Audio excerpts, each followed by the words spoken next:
El arte paleocristiano es un estilo de arte que surge durante los primeros 5 siglos de nuestra era. Va desde que apareció el cristianismo durante la conquista romana hasta la invasión de los bárbaros. Sin embargo, en Oriente continuó desarrollándose este arte hasta llegar al arte bizantino. Es por ello por lo que el arte paleocristiano se distingue en dos grandes periodos. La primera alcanza desde el siglo II al 313, la fecha del Edicto de Milán, etapa de clandestinidad y persecución en el que se otorga la libertad al cristianismo. La segunda abarca desde el 313 hasta el siglo VII. En este tipo la religión del cristianismo fue la religión oficial en el siglo IV. En este periodo el arte se protegerá y se impulsará por las jerarquías eclesiásticas. El cristianismo toma las calles y sus monumentos pueblan en todo.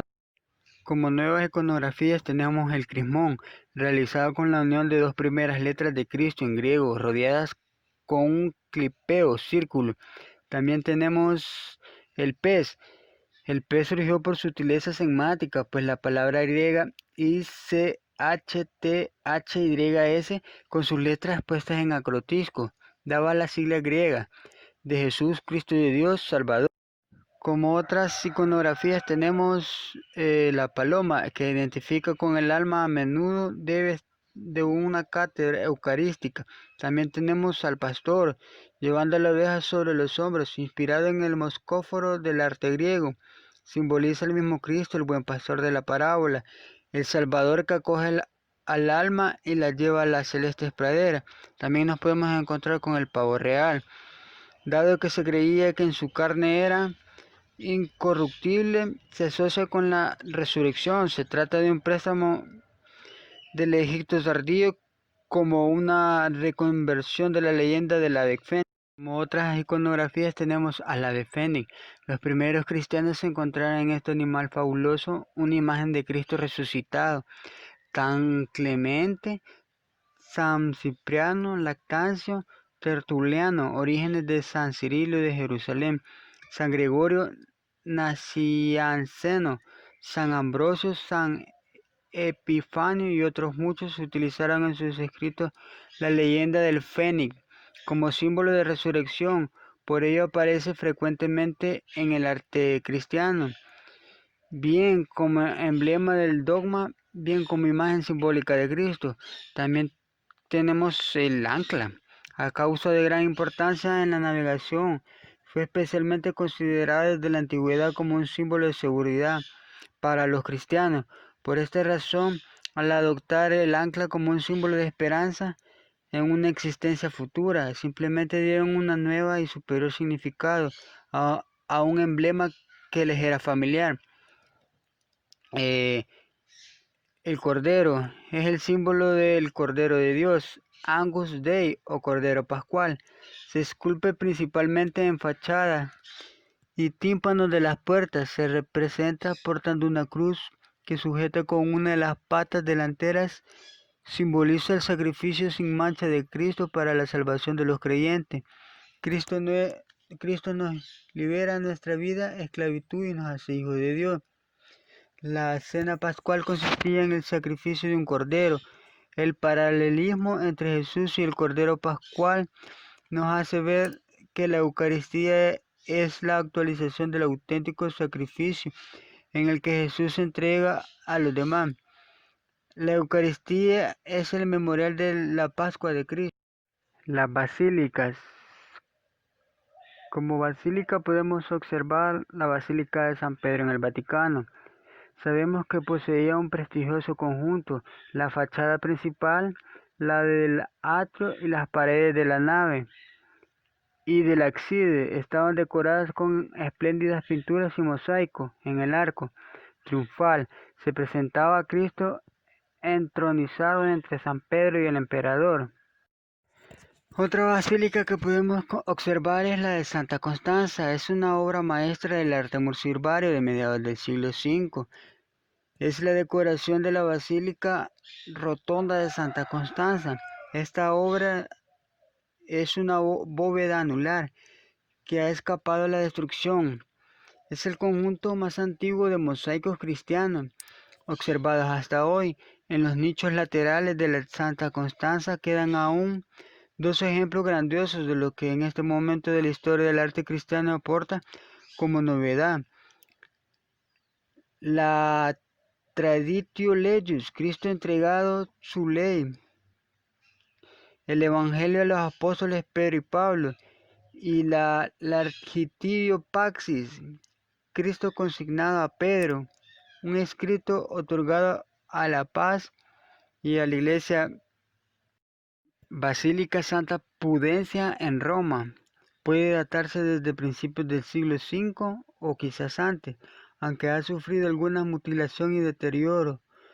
Lo que conserva basta para ilustrar lo que era en esas fechas, un arte de transición. Es la primera obra monumental que afirma el carácter triunfal de la cruz y con la frontalidad de dimensiones que da la figura, empieza a conformar el tipo que se va a imponer en el arte cristiano de 8 siglos. El tema es el Cristo entronizado y los cuatro vivientes del Apocalipsis, rodeados de los apóstoles sentados, aunque restauraciones del siglo XVI y siglo XVII suprimieron parcialmente a los vivientes y a dos apóstoles. Basílica Santa Sabina en Roma. La Basílica de Santa Sabina puede considerarse desde el periodo 422 hasta el 440. La nave central es extraordinariamente alta y larga, flanqueada por dos naves estrechas con enormes ventanas y 24 columnas de hermosos mármoles. Resulta de una elegante elvetez, con todo lo que ha dado su fama, con sus puertas de madera de las que se ha conservado 18 paneles en el que se detallaron escenas del Antiguo y Nuevo Testamento. El más célebre es el Oxtenta, quizás por primera vez en el arte cristiano, la escena de la crucifixión de Cristo.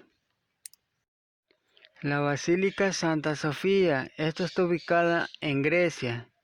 Es una basílica de origen de planta de cruz griega, con cubierta de cúpula con pechinas y tambor de 12 ventanas. Antigua mezquita, de vuelta a su origen a un culto cristiano. Martirias. Podemos decir que son edificios de planta alta, centralizadas generalmente, que sirven para custodiar las reliquias de los santos. Como podemos observar, las martirias conmemoraban el martirio de algún santo, como les mencionaba. Podemos observar aquí la de martiria de Alberga de Murcia del siglo XIV. Como sarcófagos podemos observar el sarcófago de Juno Basso. Es una obra que data desde el 359. El registro superior está dispuesto bajo un espacio arquitrabeado y el inferior por una serie de arcos de medio punto rebajados y arcos en mitra. La labor de esculpido presenta un alto relieve que casi lleva al bulto redondo. Se lee de izquierda a derecha y de arriba hacia abajo. Iconográficamente, la pieza funciona escenas más tradicionales con otras novedades. Estas son precisamente las referidas a la Pasión de Cristo. Así es la escena central del registro superior. Aparece la figura de Jesucristo entronizada sobre la bóveda celeste y flanqueado con figuras de San Pedro y Pablo. A los lados se encuentran las siguientes escenas. En la zona de izquierda, el sacrificio de Isaac y el prendimiento de San Pedro, mientras que a la derecha aparecen dos escenas que pueden ser leídas de manera individual: el prendimiento de Jesús y Poncio Pilato lavándose las manos, o colectiva, Jesús ante Poncio Pilato. Como otros sarcófagos podemos observar lo de estrígiles. Originalmente derivan del estrígiles griego, pieza de madera con ranuras en esa forma que utilizaban los atletas griegos para limpiarse el barro tras las competiciones. Podría significar por ello pureza, limpieza, aunque otros autores lo relacionan con la idea de infinito. Se recoge de los sarcófagos paganos. Otros sarcófagos son las grutas vaticanas. Es el nombre de la necrópolis que extiende por debajo de una porción de la nave central de la Basílica de San Pedro en la Ciudad del Vaticano, 3 metros por debajo del nivel actual, desde el altar mayor hasta cerca de la mitad de la nave, aunque se llama erróneamente cuevas. Las grutas vaticanas dan cuenta de la diferencia entre la antigua basílica constantiniana y la basílica actual, pues no viajan toda la longitud de la nave de la basílica actual, ya que el edificio original solo abarca cierto porcentaje de lo que actualmente es San Pedro. Las grutas vaticanas se ramifican en nichos, pasillos y capillas, a manera de una iglesia de 3 naves, zona llamada Grutas Viejas, con capillas que albergan las tumbas de los papas, el ábside semicircular de la iglesia con capillas y monumentos funerarios, zona llamada Grutas Nuevas, que está inmediatamente bajo el altar papal y la cúpula de Miguel Ángel, y en la necrópolis subterránea la tumba del apóstol Pedro, el primer papa según la iglesia católica. Sarcófago de los dos hermanos. Es un sarcófago monumental que data desde el 325 hasta el 350, proveniente de la Basílica de San Pedro Extramuro. Se distingue por una calidad artística excepcional en el panorama de la cultura paleocristiana. Recientes restauraciones han revelado que originalmente la superficie cándida de mármol podía estar adornada con doraduras y acabados policromados. La semejanza que se nota entre los dos personajes retratados en el Cleopeo tondo central, en forma de valva de concha, dio origen a la denominación del sarcófago. En realidad es un comienzo. Los retratos estaban previstos para una pareja de esposos, y solo durante la realización de la obra fue necesario adaptarlos para representar a los dos hombres, quizás hermanos, a quienes efectivamente se destinó el sepulcro.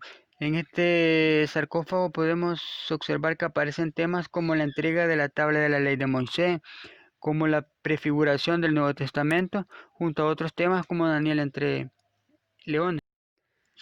Henry Lecker dice que el arte cristiano debe poco a la Iglesia, se entiende a la jerarquía de su tiempo, apenas la tolerancia, pues se introdujo en ella como un intruso y de una manera tan ilimitada, tan modesta, que se necesitó tiempo para darse cuenta de que existía y que quería vivir y ser reconocido.